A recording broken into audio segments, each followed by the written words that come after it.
की जय। बंदो गुरु पद कंद कृपा सिंधु नररूप हरि महामोह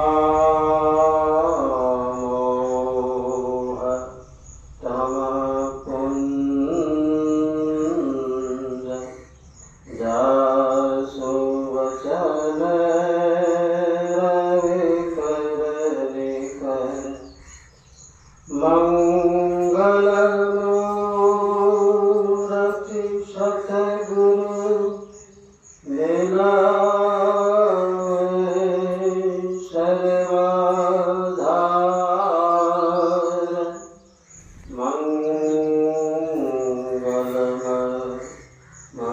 मंगलकरं विनवगारं।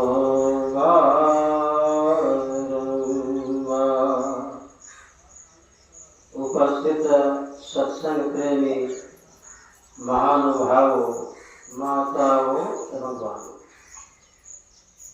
आप लोगों को ज्ञात है कि आज आषाढ़ पूर्णिमा और गुरु पूर्णिमा भी है। यानी आषाढ़ पूर्णिमा के रोज गुरु पूर्णिमा भी मनाया जाता है। इसलिए मनाया जाता है कि आज वेद व्यास जी की जयंती है और हमारे यहाँ आदि ग्रंथ, प्राचीन ग्रंथ वेद है। वेद का ज्ञान बड़ा गंभीर है, सब लोग ठीक से समझ नहीं पाते। वेद व्यास जी का पहला नाम था कृष्णद्वैपायन। कृष्णद्वैपायन की माता कौन थी?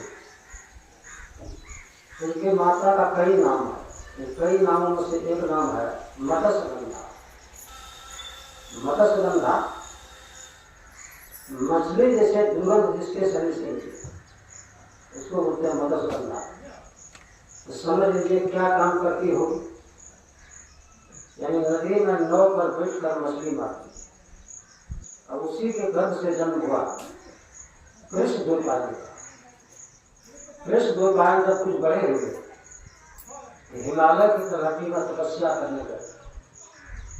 कई हजार वर्षों तक उन्होंने तपस्या की, और तपस्या के प्रभाव से उनको सृष्टि के रहस्य की जानकारी हो गई।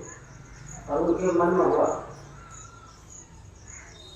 कि यहाँ मनुष्य का उद्धार कैसे होगा, मनुष्य का कल्याण कैसे होगा। उनके मन में हुआ ज्ञान से मनुष्य का कल्याण होगा। लेकिन ज्ञान का खजाना वेद है। वेद ज्ञान को सरल ढंग से कोई समझ नहीं पाते। वेद ज्ञान को सरल ढंग से समझाने के लिए उन्होंने एक महाकाव्य की रचना की। उसका नाम दिया महाभारत। महाभारत महाकाव्य की रचना की। वेद ज्ञान को समझाने के लिए कथा की तौर। और पहले वेद एक ही था, उसको 4 भाग में कृष्णद्वैपायन ने किया। जब से वेद को 4 भाग में किया, तब से उसका नाम हो गया वेद व्यास। और महाभारत वेद के बाद में महाभारत का ही स्थान है। इसलिए महाभारत को उपवेद भी कहा जाता है, 5वां वेद भी कहा जाता है। तो बहुत बड़ा देन है वेद व्यास जी का। और महाभारत भी बना है, महाकाव्य बना है, तो उसमें उसको कोई लिखा। पहले उसकी रचना वेद व्यास जी ने अंदर में करी, अंदर में ही कर ग्रंथ नहीं बना। बाद में उनकी इच्छा हुई ग्रंथ बनना चाहिए, लोग पढ़ेंगे। तो ग्रंथ बनेगा तो किसी आदमी को लिखना हो। तो वेद व्यास जी सोचते हैं मन में कि हमने तो रचना कर दी, लेकिन लिखने वाला आदमी को लिखा, कौन लिखेंगे? तो ब्रह्मा जी उनके सामने प्रकट। ब्रह्मा जी से कहा कि हमने महाभारत महाकाव्य की रचना की है, लेकिन ग्रंथ हमारे ब्रह्मा जी का बहुत उत्तम विचार है, ग्रंथ बनना चाहिए। और ब्रह्मा जी ने कहा तुम जो ग्रंथ बनाया है इसका इतना महत्व, इसका इतना महत्व होगा कि इसके बिना किसी का काम नहीं चलेगा। इसलिए आप देखते हैं भागवत सुनिए, पुराण सुनिए, कोई भी सुनिए, तो महाभारत से लेना। जितने साधु महात्मा लोग हैं किसी मत में कथा कहानी कहेंगे सब महाभारत का है, इसके बाहर से ही नहीं सकता। क्योंकि गीता लीजिए, पुराण लीजिए, भागवत लीजिए, सब कहाँ का महाभारत का बहुत बड़ा खजाना। बहुत पहले मंगाए थे 1400 रुपया, बहुत खरीदा,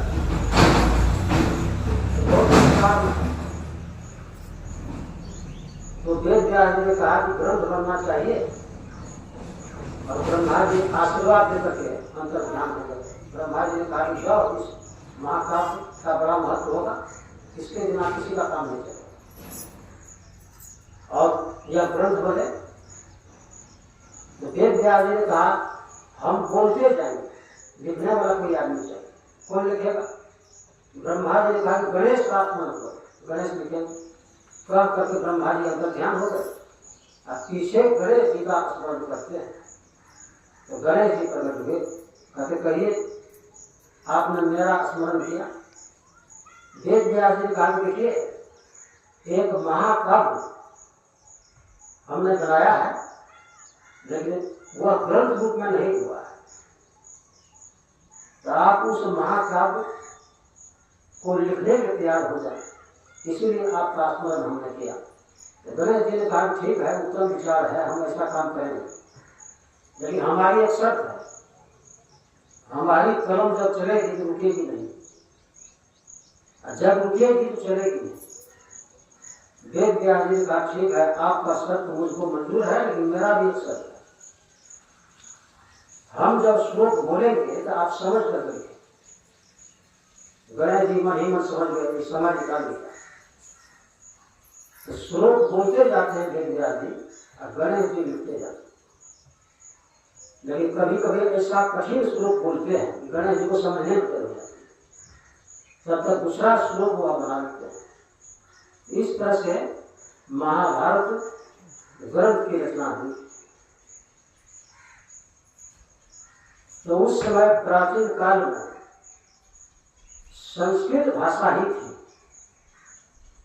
संस्कृत भाषा ही उस समय थी, और भाषाओं में सबसे पहले की भाषा वही संस्कृत। जो भी भाषाएं हम लोग बोलते हैं या पढ़ते हैं सब भाषाएं पीछे बनी है, लेकिन पहले की भाषा, सबसे पहले की भाषा है संस्कृत। इसीलिए इसको देवनागरी लिपि भी कहा जाता है, देवताओं की भाषा। तो महाभारत भी संस्कृत में है, वेद भी संस्कृत में है, उपनिषद भी संस्कृत में है, वाल्मीकि रामायण भी संस्कृत में है। इसका मतलब आदि भाषा वही है, उसी भाषा में हमारे यहाँ सब ग्रंथ है। तो वेद व्यास जी का बहुत बड़ा देन है कि उन्होंने महाकाव्य की रचना की और लोगों के कल्याण के लिए दिया। इसीलिए उनकी जयंती के अवसर पर लोग विशेष रूप से गुरु का पूजा करते हैं। वैसे तो गुरु का पूजा रोज करने का है, लेकिन आज गुरु पूर्णिमा के रूप में, यानी गुरु का विशेष पूजा आज किया जाता है। किसी भी मत का आदमी है वो विशेष रूप से आज गुरु का पूजा करेगा। और किसी भी क्षेत्र में गुरु के बिना किसी का काम नहीं चलता है। जैसे घर से लेकर के बाहर बिना गुरु का किसी का काम नहीं चलेगा। जैसे मान लीजिए सबसे पहले आपका जन्म हुआ तो उसका कोई नाम रखता है, कुछ बड़े हुए तो पढ़ाने लिखाने की बात होती है, उसके लिए गुरु करना पड़ता है। कौन पढ़ाएगा? बढ़िया शिक्षा चाहिए। तो एक पढ़ करके आगे बढ़ते हैं तो जीवन भर जो है गुरु की आवश्यकता है। अब कुछ करना है, कुछ बनाना है, कुछ बनना है, तो सब काम बिना गुरु के नहीं होता है। इसलिए देख लीजिए साधारण काम से लेकर के बड़ा बड़ा काम कुछ भी कीजिए, गुरु के बिना किसी का काम नहीं होता है। और घर में जो खाना कोई बनाता है उसको भी सीखना पड़ता है। दाल कैसे बनेगी, भात कैसे बनेंगे, सब्जी कैसे बनेंगे, दाल कैसे बनेगा, ये किसी से सीखते हैं कि नहीं? तो तो सीखते हैं गुरु हो गया आपका। तो इस तरह से जीवन में कुछ भी काम कीजिएगा बढ़िया काम, तो वहाँ गुरु की जरूरत होती है।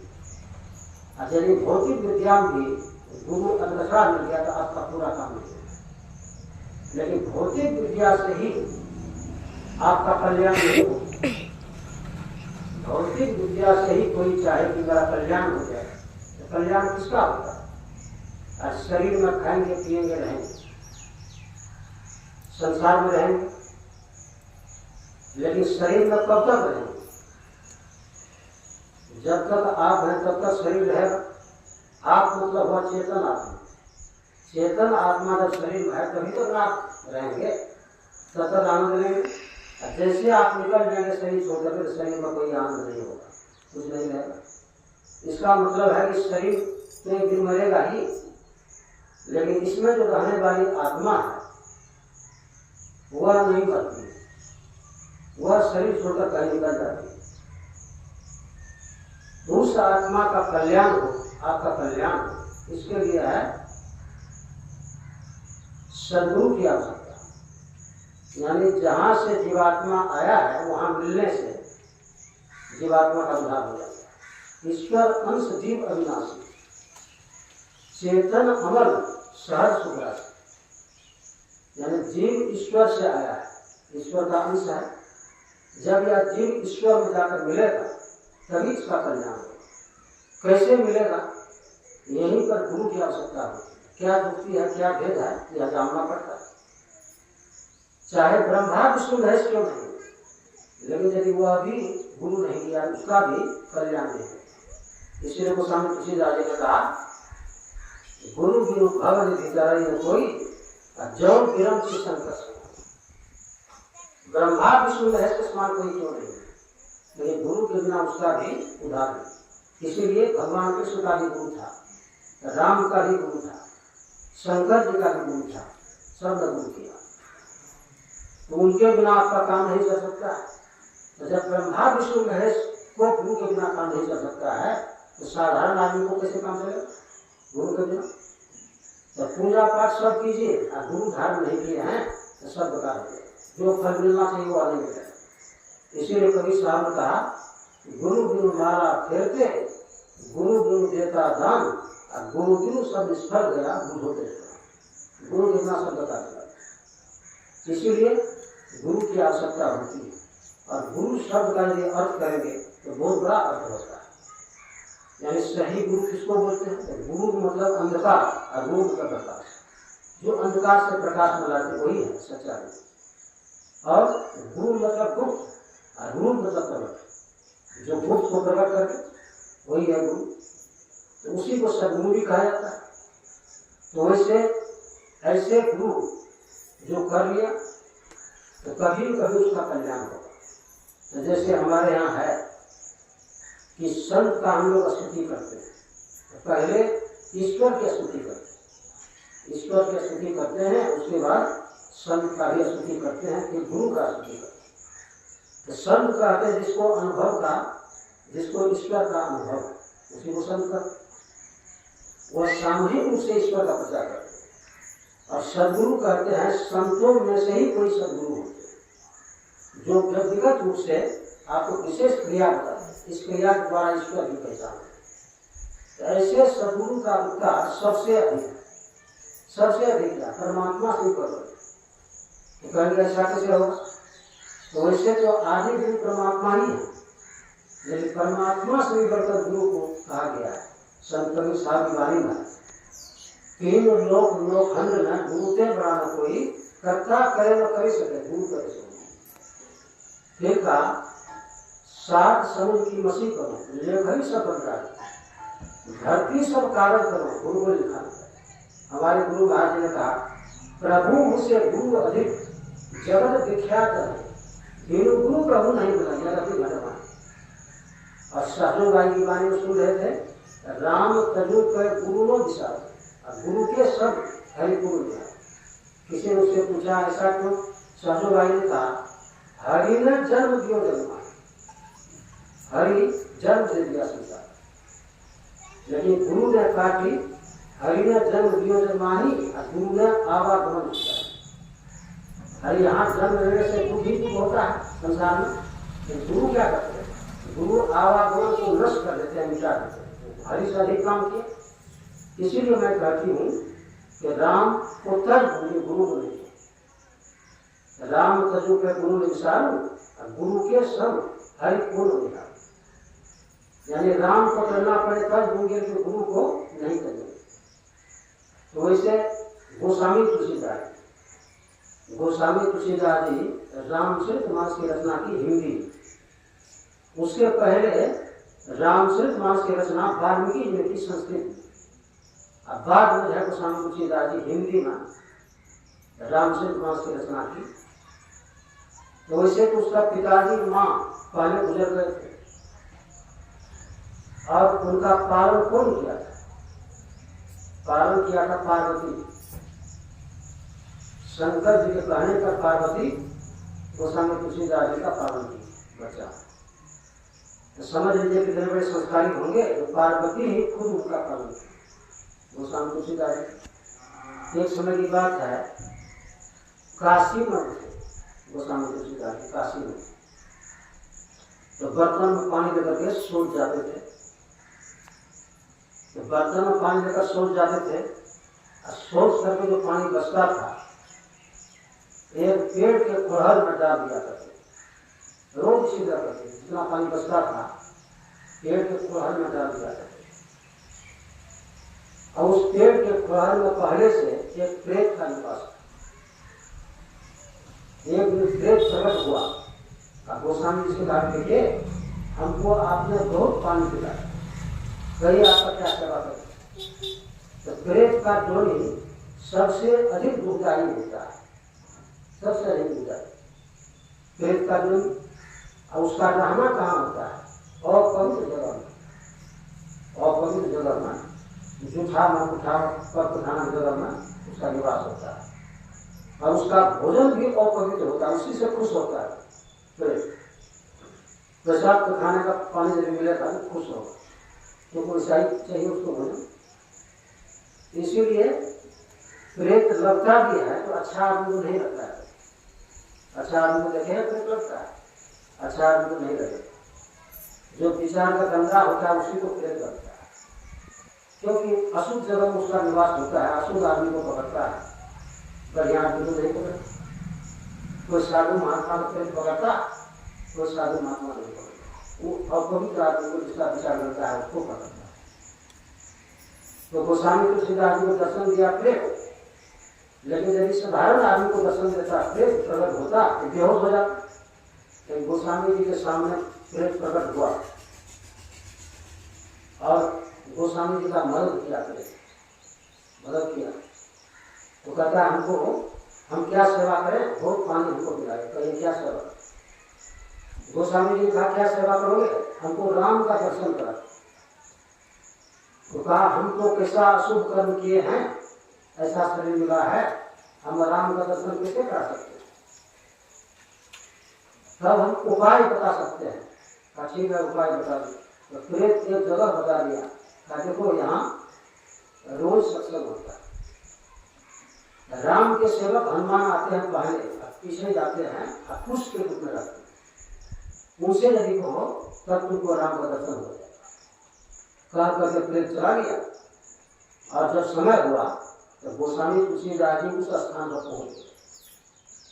थोड़ी देर के बाद देखते हैं सही में हनुमान जी वहां आ गए, पहले आ गए पुष्प के रूप में। और सत्संगी लोग आए, सब लोग उठकर चले गए और गोस्वामी जी वहीं पड़े, हनुमान जी वहीं पड़े हुए थे। हनुमान जी के चरण पर गिर पड़े गोस्वामी जी। हनुमान जी कहा कहते हैं शरीर में कितना घाव है, मक्खी लग गई है, हमको क्यों छूते हो? कहा नहीं हम तो आप ही के पास आए। कहा क्या बात है? गोस्वामी जी ने कहा हमको राम का दर्शन करा। कहा ठीक है, जब अपना कुटुंब बैठना सवेरे में दर्शन हो जाए। गोस्वामी जी आए, अपना कुटुंब बैठे हैं, प्रतीक्षा कर रहे हैं, प्रतीक्षा कर रहे हैं। तो कितना आदमी जो है प्रतीक्षा नहीं करना चाहता, प्राय आदमी जो है कोई काम लग जाएगा तो प्रतीक्षा नहीं करना चाहता, तुरंत हो जाना चाहिए।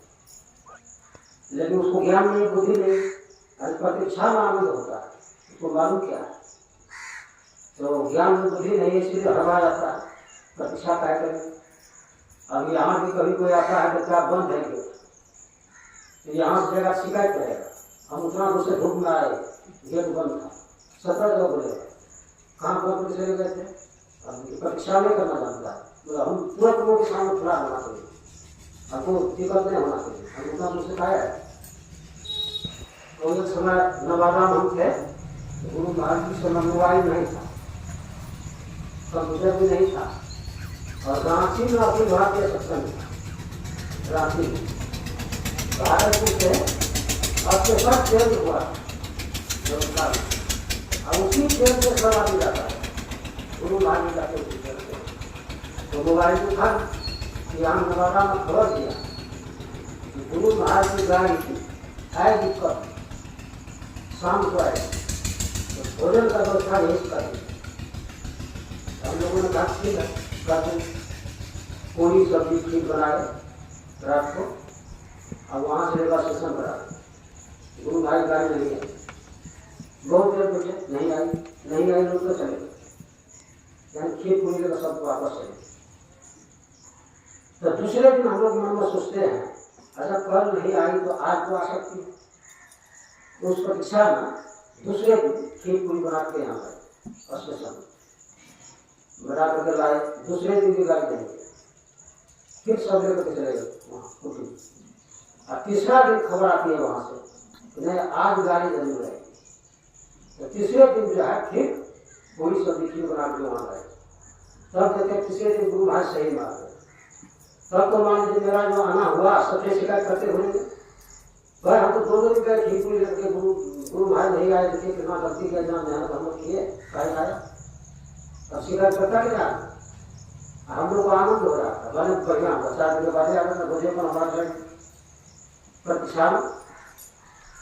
उसी तरह सबरी माई जो थी, तो सबरी माई को माता ने कह दिया कि भगवान राम आने लगे, तुम उसका स्वागत करके पीछे आ, मैं आगे जा रहा। तो सबरी माई की प्रतीक्षा कर रही थी, 1-2 दिन की बात नहीं है, वर्षों को प्रतीक्षा की सबरी माई। तब तो वो भी कर सकती थी, भगवान राम से इतना देर तो कर दी, हम बैठे हुए थे इतना दिन से, तो वो सब बात नहीं। जो सही साधक है प्रतीक्षा करता है, आशा रखता है, आप ध्यान करते हैं, भगवान को देखे ध्यान क्यों करते, भगवान को देखे नहीं छोड़ दे ध्यान, नहीं भगवान देखेंगे तब करेंगे, हो गए पहले प्रतीक्षा करना ही होगा, रोज करना होगा, चाहे भगवान दर्शन दिया कि नहीं दिया, कब जब देगा तब तक देगा, तो प्रतीक्षा करना होगा। तो दो भक्त था, वो भगवान विष्णु के दर्शन करने के लिए तपस्या कर रहा, कई वर्षों से तपस्या कर रहा दोनों। एक भक्त जो आया अंधी पेड़ के नीचे बैठ करके तपस्या कर रहा, और दूसरा भक्त इंगली पेड़ के नीचे बैठ करके तपस्या कर रहा।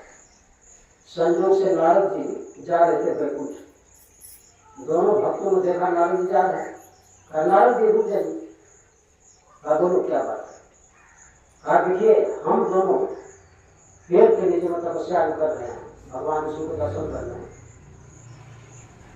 कई वर्षों से कर रहे हैं, और अभी तक भगवान दर्शन नहीं दे रहे। तो भगवान से पूछते आइएगा तो दर्शन हमको कब देंगे, पूछते आइए। नारद जी चले और आते समय भगवान से पूछते हैं, 2 भक्त जो आपके हैं, तो अंधी पेड़ के नीचे में, दूसरे हैं इंगली पेड़ के नीचे, वह दोनों आपके दर्शन के लिए तपस्या कर रहे हैं कई वर्षों से, तो उनको दर्शन कर देंगे सो कर देंगे, खुश कराने के लिए बोला है, आपका दीजिए कब दर्शन देंगे। भगवान ने कहा देखो दोनों के लिए एक ही जवाब है, पेड़ में जितने पत्ते हैं उतने वर्ष के बाद हम दर्शन देंगे, दोनों के लिए एक ही जवाब है। ठीक वहां से नारद जी आ रहे, लेकिन मन ही में सोचते हैं कई वर्षों से तपस्या कर दिया, कितना पत्ता है उतने बसे, अब उसको यदि कहेंगे तपस्या करेगा, अब इतना वर्ष से किया, फिर कहता कितना पता आने के बाद तो नारद जी थोड़ा ठीक कर देता है, नहीं भी कहें, जो भी तपस्या कर रहा है छोड़ दे, इससे बढ़िया नहीं करना चाहिए। देश छिपाते हुए जा रहे हैं, लेकिन अंधी पेड़ के नीचे मुझे साफ भक्त उठे सुनिए कहाँ भागे जा रहे, पहले हमारे प्रश्न का जवाब दीजिए। भगवान ने क्या कहा? नारद जी ने कहा क्या कहा? इस पेड़ में जितने पत्ते हैं उतने वर्ष के बाद भगवान को सब वह भक्त अधीर हो गया, वह बेकार तपस्या करना, इतना वर्ष हो गया, कहता कितना पता उतने वर्ष के बाद छोड़ छाड़ दिया, चल दिया, हमसे नहीं होगा, छोड़ छाड़ दिया चल।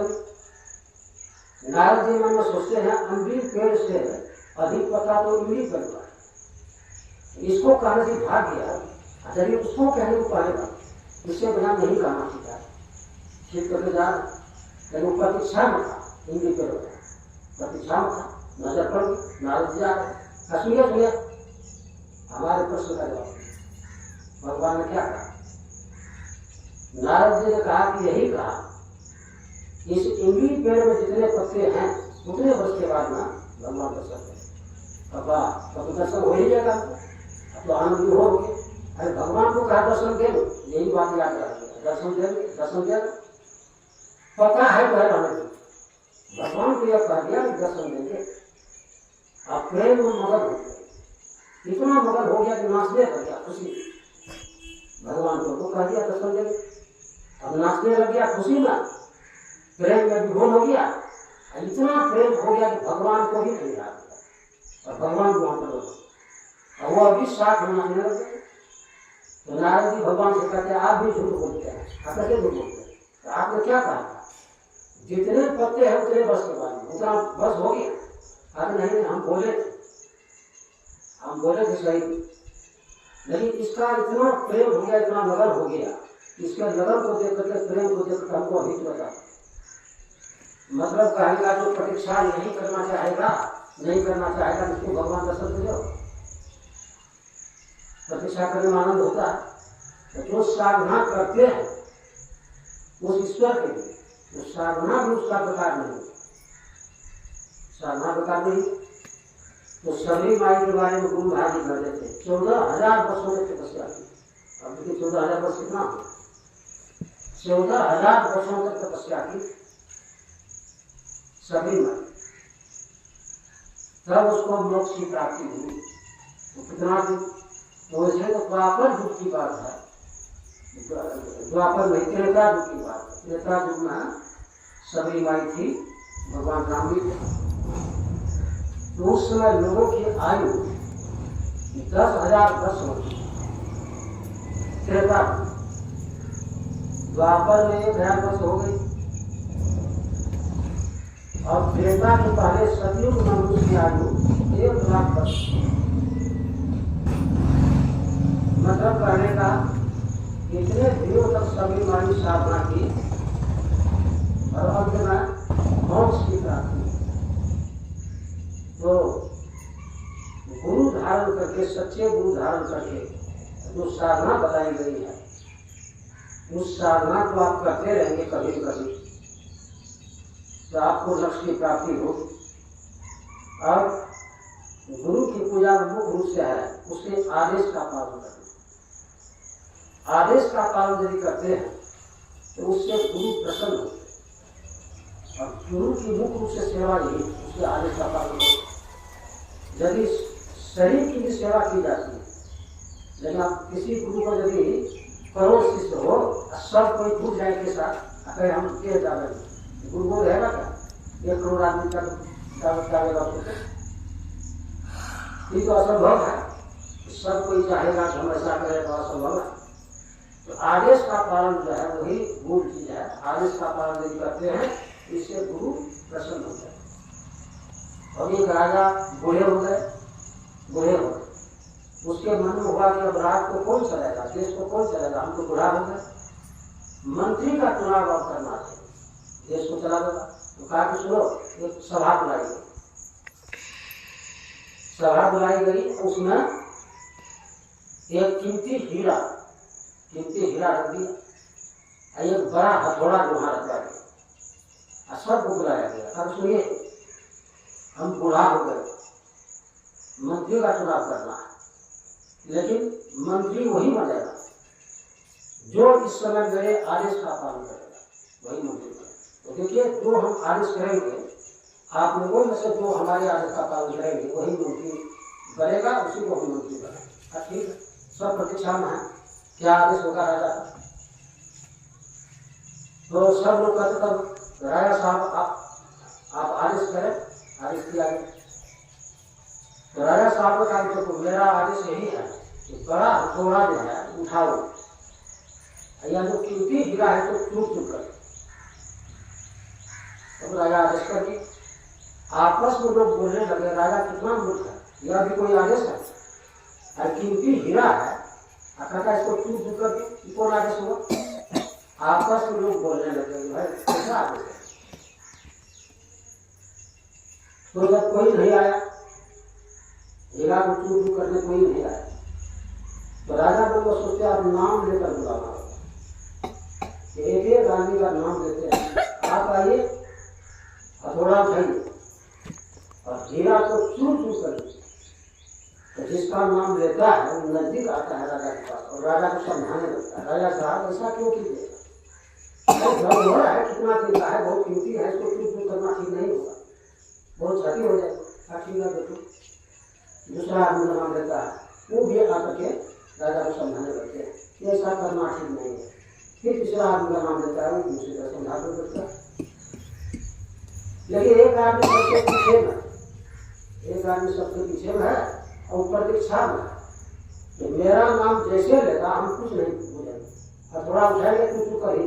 जब राजा का आदेश हो गया तो सबसे पीछे वो बैठा प्रतीक्षा कर रहा है, मेरा नाम जैसे बोलेगा तुरंत हम चुप करेंगे। तो कहते कहते अपना राजा साहब बोलते हैं, अरे सबसे पीछे जो आप बैठे हैं आप आइए, तुरंत आके ये क्या आदेश है?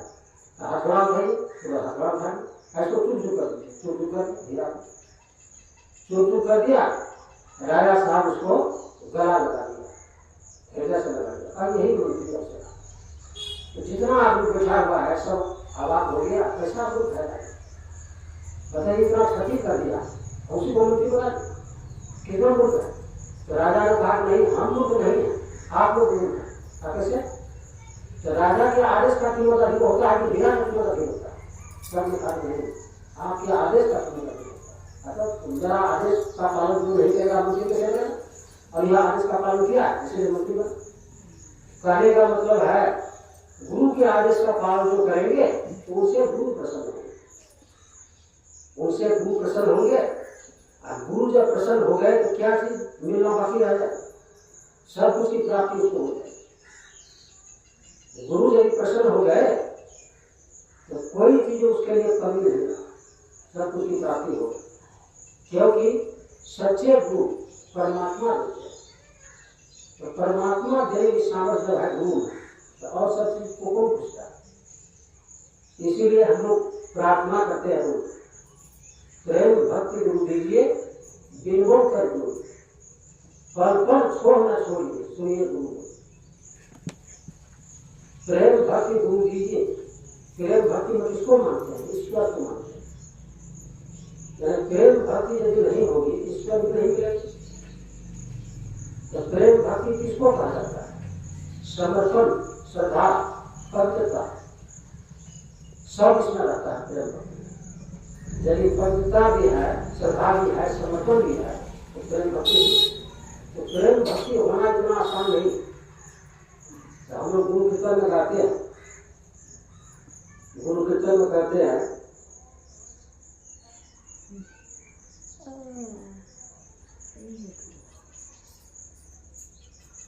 प्रेम के दाता पद दाता है सदगुरु जी। यानी प्रेम शब्द का वहां प्रयोग किया, प्रेम भक्ति हमको दीजिए। इसका मतलब है कि प्रेम भक्ति होना इतना आसान नहीं है। तो उसमें पवित्रता भी है, श्रद्धा भी है, और नहीं तो इससे भस्मासुर था, भस्मासुर शंकर जी का होता था। भस्मासुर का पेट किसी काम नहीं करता। यानी परिवार में जितना भोजन बनाए हैं वो अकेले खाते, फिर भी पेट नहीं भरता। कुछ लोगों ने उससे कहा कि देखो तुम्हारा पेट ही घर नहीं भरेगा, चलेगा शंकर जी के यहाँ, वहां पेट भरेगा। भस्मासुर कर दिया शंकर जी के यहाँ, जा ही रहे थे और शंकर जी दूर से ही देख लिया। शंकर जी समझ गए भस्मासुर आ रहा है तो भोजन मांगेगा। तो पार्वती से कह दिया एक काम कीजिए, एक मुट्ठी अधिक दीजिएगा, एक मुट्ठी अधिक बनाइएगा, भस्मासुर आ रहा है भोजन मांगेगा। भस्मासुर रास्ता में ही सुन लिया। भस्मासुर के मन में हुआ जो आदमी सबका भोजन अकेले करता है और उसके लिए कह दिया एक मुट्ठी से हमको क्या हो। लेकिन बहुत लोगों ने कहा तो खाकर देख भी ले। तो भस्मासुर आ गए शंकर जी का रसोई तैयार हो गई। शंकर जी कहा जाइए, पकड़ गए। भस्मासुर गया, एक बोझा पकड़ गया। इतना पकड़ क्या कीजिएगा, समूचा आंगन में बिछाता हूँ, सब पर अकेले भोजन करता हूँ, फिर भी मेरा पेट नहीं भरता। तो शंकर जी ने कहा कि पहले एक ही पत्थर पर भोजन कीजिए, एक पर पेट नहीं भरेगा तो दूसरे पर नहीं जाएगा। तो भस्मासुर बैठ गए भोजन करने एक ही पत्थर पर, पार्वती खिलाने लगी। तो एक ही पत्थर पर भस्मासुर का पेट भर गया।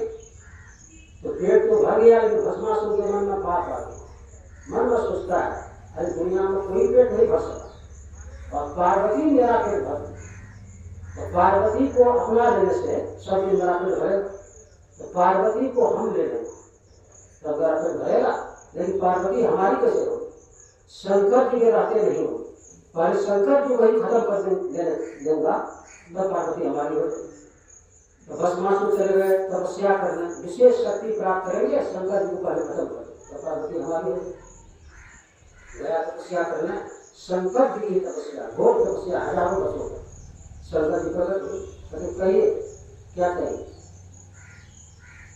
भस्मासुर ने कहा हमारी तपस्या से आप प्रसन्न हैं, हमको यह वरदान दीजिए जिसके सिर पर हाथ रखे हैं जल करके बस हो। शंकर जी उड़ानी तथास्तु। देवता लोग जब प्रसन्न हो जाते हैं तो वरदान देने में कम मुश्किल नहीं करते, चाहे पीछे जो होगा वरदान को मिल गया भस्मासुर को। अमन में पाप था। अब पार्वती को लेने के लिए शंकर जी को भस्म करने के ख्याल से उसके सिर पर हाथ देना चाहिए। शंकर जी के सिर पर, शंकर जी डर से भागने लगे, हमको तो भस्म कर दे, भागने लग गए। भागते भागते पहाड़ के गुफा में जाकर छिप गए। देवता लोग परेशान हो गए, अब क्या होगा, शंकर जी को भस्म कर दे। सब देवता लोग त्राहिमाम करने लग गए और सब गए कहाँ, भगवान विष्णु के। देखिए अब रक्षा के लिए शंकर जी को खत्म कर दे, भस्म कर दे। भगवान विष्णु के पास जाकर सब देवता लोग त्राहिमाम करने लगे। तो भगवान विष्णु क्या किया, ठीक है जाइए अब ये वो उपाय करते हैं। भगवान विष्णु जो है पार्वती से भी बढ़िया हूँ, पार्वती से भी सुंदर रूप धारण कर लिया भगवान। उसका नाम है विश्व मोहिनी और दूसरा नाम है उसका रूप है विश्व मोहिनी। उनके सामने पार्वती क्या करे, विश्व मोहिनी, दुनिया को मोहित कर रहे ऐसा रूप। अब भस्मासुर के निकट ही कर लगा। भस्मासुर का जैसे नजर पड़ा उस पर, हमको तो आप ही चाहिए, इतना सुंदर काम लेगा आप ही हमको चाहिए। तो भगवान विष्णु मोहिनी के रूप में कहते हैं ठीक है मैं आपकी हो जाऊंगी, लेकिन हमको एक नाच दिखाना होगा, हमको खुश करना होगा नाच दिखाकर। ठीक है तो कहिए कैसे नाचना होगा, शुरू करते। जैसे जैसे हम नाचते हैं वैसे वैसे तुम भी नाचे, जिस तरह से हम नाचेंगे उस तरह से तुम भी नाचो। तो भस्मासुर तो माया के चक्कर में पड़ गए, विश्व मोहिनी नाचने लग गए बहुत तरह से। भस्मासुर भी उसी तरह से नाचते नाचते नाचते पूरा मगन हो गया भस्मासुर।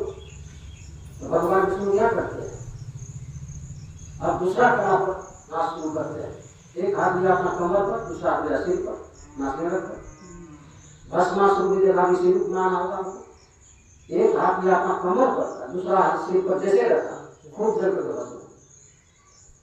और शंकर जी को याद करते हैं, भगवान विष्णु बाहर निकल गया, शंकर जी डर से नहीं आते। भस्मासुर है उधर, भस्मासुर तो भस्म हो। कहने का मतलब है यह भी कोई भक्ति है, प्रेम बिना जो भक्ति है सो निर्जीव विचार पुत्र धर्म के कारण जन्म मारे। मतलब वास्तविक प्रेम किसको कहा जाता है? जिसमें पवित्रता है, श्रद्धा है, समर्पण है, उसको कहा जाता है। जिसमें पवित्रता नहीं है, श्रद्धा नहीं है, वह प्रेम भक्ति नहीं हो सकती। हम लोग रोज गाते हैं प्रेम भक्ति को किसमें ईश्वर मिलेंगे, परमात्मा मिलेंगे। तो आज गुरु पूर्णिमा के अवसर पर हम लोग नए ढंग से याद करें गुरु का क्या आदेश है। तो हम लोग उसके रोज गाते हैं सार शिक्षा। श्री सदगुरु की सार शिक्षा याद रखनी चाहिए। अति अटल श्रद्धा प्रेम से गुरु भक्ति करनी चाहिए। यह मतलब गाते हैं या इसमें सब चीजों के बारे में हम लोग कहते हैं गुरु का क्या आदेश है। यानी यहाँ से लेकर के और अंतिम तक जब गाते हैं तो सब तरह की बात इसमें आ जाती है। ईश्वर क्या है, परमात्मा क्या है, गुरु क्या है, क्या कर्तव्य है, क्या अकर्तव्य है, सब उसमें वर्णन होता है। तो रोज गाते हैं इसलिए कि हमको याद रहे कि गुरु की सार शिक्षा क्या है। जब याद नहीं रहेगा फिर आप भ्रमित हो जाएंगे। याद जब रहेगा तभी ना आप पालन करें। इसलिए रोज हम लोग याद करते हैं। तो एक दो दिन की बात नहीं है, बराबर करने की है। सत्संग नित ध्यान नित रहिए व्रत सहज हो, व्यभिचार चोरी नशा हिंसा झूठ करना चाहिए। तो अभी का सत्संग आरती के बाद में समाप्त होगा और आरती के बाद में पुष्पांजलि होगी। फिर अपराह्न बेला में 3 बजे से सत्संग होगा। उसका आप लोग याद रखिएगा, सबको याद रखिएगा। श्री सद्गुरु महाराज।